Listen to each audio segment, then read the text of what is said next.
Okay, this is I suppose, a devlog of the current status of vizzable. This is vizzable 3. Um, the biggest difference between vizzable 2 and vizzable 3, apart from the fact that vizzable 3 is basically almost a complete rewrite. There's a lot changed in the rendering settings, all this behind the scenes stuff, but the biggest difference is that vizzable 3 is designed to run both in Ableton as Ableton plugins and in Max as Max modules.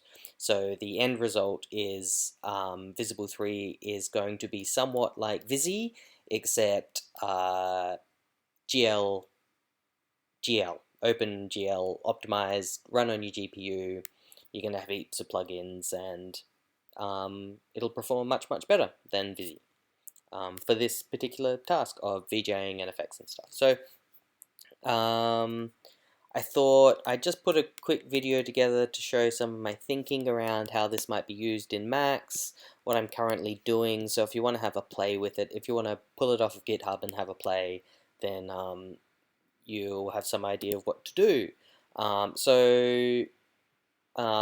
You'll need to download and unzip the GitHub repo and then add it to your Max path in file preferences.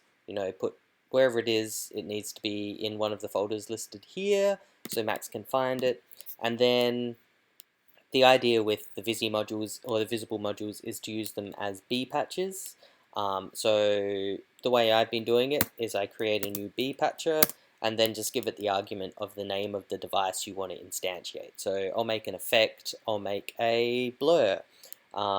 Before I do that, I'll just show, let's turn floating off. So you can see here in these various folders, here are the devices that I've currently ported across to vizzable 3. I'll make a blur. And B patcher, the convention that I've been using is vizzbl dot whatever it's called. So vizzbl dot blur. Oh, vizzbl dot blur.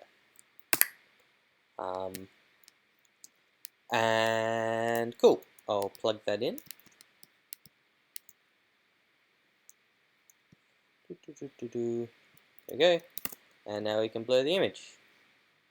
You can see it's nice and fast. It's a very efficient blur.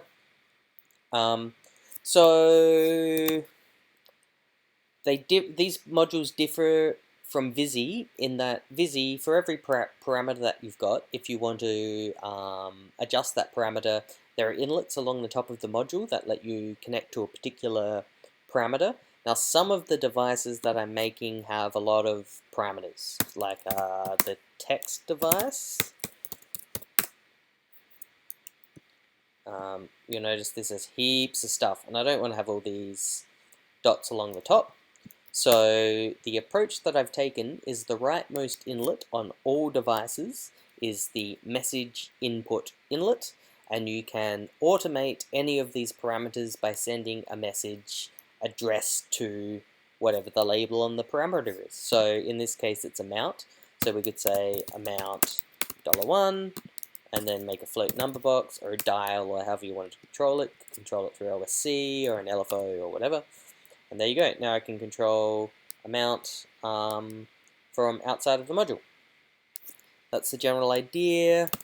Some of the devices have multiple inputs, especially, well, in particular, the mix devices. So I'll make a B patcher, vizzbl.mixer. And the same principle applies, so the rightmost inlet is always messages in, and the other ones are just video textures. So let's mix our dry input with our blur, and blur it.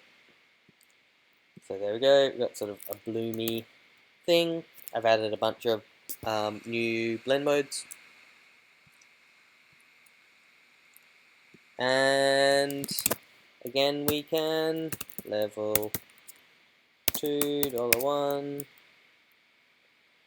control them through the right inlet.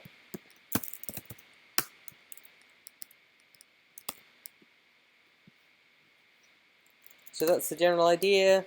I've had a little sprint on Visible 2 in the last couple of weeks, and it's up to quite a usable state.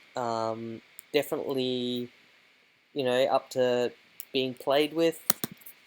Not at all complete, still a lot to do. And at this stage, I'm just testing in Max and sort of getting it running in Max before bringing it over into Ableton and starting that whole side of the project. But working in Max so far has been great. I really like this style of patching. It feels like working with guitar pedals in a way that working in Ableton doesn't. Patching things together in this way is really nice. I think one of the later goals is to not only have this able to run in Max and able to run in Ableton, but also build sort of a framework around it in Max so I can export it as a standalone application, and then you don't need to buy Max. You can just download, Vizzable standalone, whatever it, and use it in this sort of context of being able to patch it together like this. So that's where Vizzable 3 stands as of 25th of August 2015. I'm going to be traveling for the next few weeks, so I'm hoping I can work on it in airports, in long layovers, and I suppose at this stage probably looking at a Christmas-ish release of the Ableton version.